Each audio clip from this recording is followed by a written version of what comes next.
So today I kind of wanted to talk about why a lot of people are, or in my thought, why a lot of people are apolitical. And the way I see it is, from what I've gathered from my anecdotal situations, I can't speak on everybody's situation, but from what I've learned from the people I've talked to, is that a lot of people just aren't interested in it because they feel both parties are corrupt. And they're right. They are. They're both corrupt. There's a reason why they've put off raising the minimum wage for so long, why they've put off and they've destroyed labor unions, why they've done so much to put the American worker down while giving them platitudes and saying, oh, pick us because we're better than them. Oh, we're better than them slightly.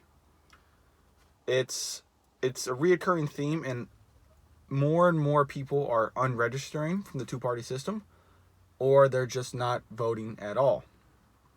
Now, if you just seen recently, the $1.9 trillion stimulus package got passed, and in it was $15 minimum wage, and 0 GOP Republicans voted for it. In the entire House, 0 voted for it, and 2 Democrats voted against it. What does this kind of show? Well, what it shows is that they don't give a shit about you. They don't. They don't give a fuck about you or me or any working class American. Why? Well, their constituents are paying them hundreds of thousands, if not millions, to vote that way. It's a shame that we have to elect these fucking goons over and over and over. And they're giving us crumbs. Every year it's the same bullshit. Oh, we don't have enough support. Oh, we don't have enough this and oh, enough that. Oh, it's their fault. No, it's their fault. Them blaming somebody else and not taking accountability for the bullshit they put average Americans through. And it's infuriating, really, because it makes me want to be apolitical. It makes me want to just shut it all out and worry about just myself. And that's what a lot of people are doing. Why should they give a shit? Like, why should any working class American really give a flying fuck as to what goes on in Syria, what goes on in Iran, what goes on in these Central African countries that, we're putting trillions of dollars through? They don't give a fuck. They're worried about trying to put a roof over their head, put food on their plates, feed their kids, trying to keep the rent going, the lights on, the water running. So they kind of tap out. They don't have the luxury that a lot of people have to stay up to politics. Now, isn't politics important? It's very important. And I really want, my overall goal is to kind of educate people as to why politics is important and why all of these little things matter. I mean, a lot of people know that the two-party system is corrupt, but that's not a reason why to give up and why there's no hope. Credit, I've lost a lot of hope, but I'm optimistic that from COVID, the politicians, the left and right, have found a way to pass. They use this to give trillions upon trillions of dollars to big corporations. We got, 3 stimulus now? Hardly anything. Even the small business stimulus that passed, 67 to 70% of that money went to big corporations. Those aren't small businesses. Those are multinationals. Walmart got a big chunk of that. So it's infuriating to a lot of people. And a lot of that is one of the reasons why people fucking tap out of politics. Why should they give a shit? Then it makes people cynical. And that's when people start being more and more divisive, more and more partisan, or they just stop giving a fuck. It is very infuriating. That is something I can agree with. And if a lot of people feel left behind and betrayed by the system. Both parties, the Democratic Party and the Republican Party, have essentially left behind their constituents. They have left the voters behind many, many decades ago.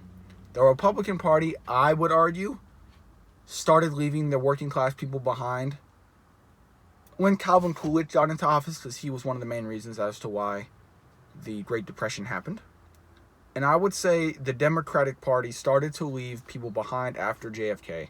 Credit, JFK was using billions of dollars of taxpayer money to run a large state-sponsored terrorism act and decade-long terrorism plan in Cuba and a lot of these Latin American countries. You know, one of the most famous incidences in Cuba was when they were waging this state-sponsored terrorism. They blew up a factory, killing 400 workers in it. Why that was never covered in the press and why that's not a big topic when people talk about JFK? Because they don't want you to know that. They don't give a shit about workers. A lot of that money is just going towards they can kill innocent brown and black people.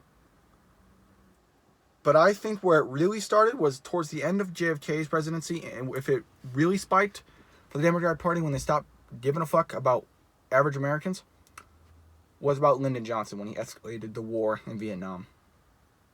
And I just want to be able to educate people as to why politics matters. And I see that on Twitter there's a growing left-wing, I've mentioned this before, a growing left-wing, a growing socialist movement that is willing to call out these politicians. Right now, Joe Biden is on the, he is on prosecution from Twitter. I just saw something in front of me. My neighbor kind of threw me off. He's on prosecution right now on Twitter. That seems kind of corny, but from a lot of this growing movement, people are calling out the bullshit he's doing. And you see who the partisan hats are, who really, because he's doing a lot of the shit Trump did. He's doing a lot. He's following the GOP strategy. He's following the neoliberalism strategy. And people are showing, a lot of liberals are showing that they don't give a shit what he does. They only cared when Trump did it, because Trump said a lot of bad words and a lot of mean things. His policy is almost lining up to be linear to Joe Biden. And a lot of these liberals are showing their true colors that they don't give a shit when Biden does it, because it's go team blue, go team Democrats, woo! So, it's frustrating, but I think education is going to be the key thing. And within a decade or two, I'm optimistic that I think by the time I'm 30 or 40, we'll have a prototypical socialist president, or at least a large number of politicians that are considered socialists and are not willing to back down from corporate power and from the establishment power. So I just thought I'd get that off my chest. Later, y'all.